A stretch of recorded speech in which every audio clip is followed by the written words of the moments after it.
안녕하십니까? 패션 오구입니다. 이번 영상은 연금저축과 퇴직연금의 건강보험료가 부과, 은퇴자들은 거지가 되어간다 준비했습니다. 여러분, 공포의 건강보험료, 퇴직자 은퇴자들에게는 매우 민감한 사안이죠. 그동안 사적연금 중 연금저축과 연금저축펀드 그리고 퇴직연금의 경우 향후 연금 수령 시에 연간 1200만원 이상 수령 시에도 종합소득세에는 포함되어도 건보료에는 산정되지 않았죠. 일단 국민연금도 금년 7월부터 건강보험료 부과체계 2단계로 소득반영률이 연간 연금액의 30%에서 50%로 늘어 건보료가 부과되죠. 그런데 새 정부에서 세제 혜택으로 연금저축과 퇴직연금 합산세액공제를 700에서 900으로 올리면서 내년부터죠. 향후 연금으로 수령 시에 월 100만원 이하 수령까지도 건보료에 포함시키는 것을 검토 중이라고 합니다. 이 두 연금소득이 있으면서 자녀들의 피부양가족으로 들어가 건보료를 내지 않고 있는 분들 역시 피부양자 자격을 다시 심사한다고 합니다. 아울러 연간 금융소득이 1천만원 이하도 건보료 부과를 추진하고 있죠.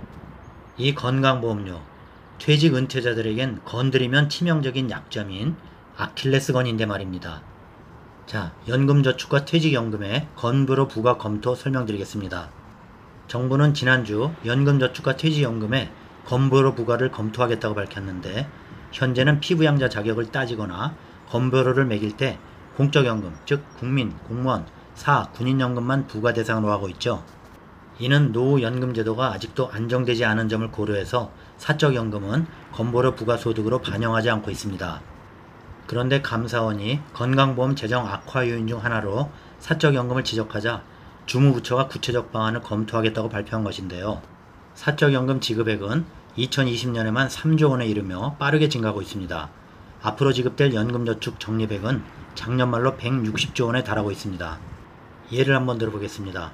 퇴직한 60세 A씨가 사적연금 소득이 연간 2,100만원이라면 사적연금은 건보료 부과 대상이 아니기 때문에 A씨는 피부양자 자격을 유지했고 건보료를 내지 않았죠. 단지 사적연금 1,200만원 초과로 종합소득세 신고 대상에만 해당되었겠죠.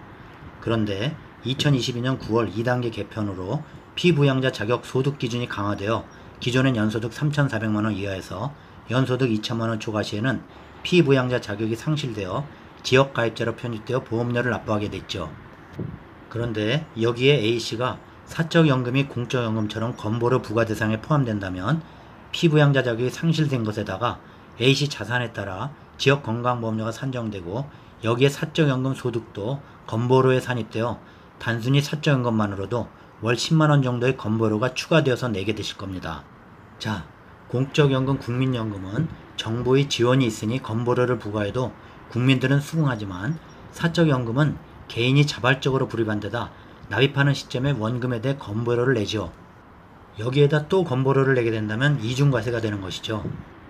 만약에 공적연금에 이어 사적연금까지 건보료가 부과된다면 국민연금, 개인연금, 퇴직연금을 연간 2천만원을 초과 수령하시는 분들 상당히 많을 것으로 예상되기에 건보료 회피를 위해서도 국민연금 조기 수령 및 사적연금 해지율이 급증할 것으로 예상됩니다.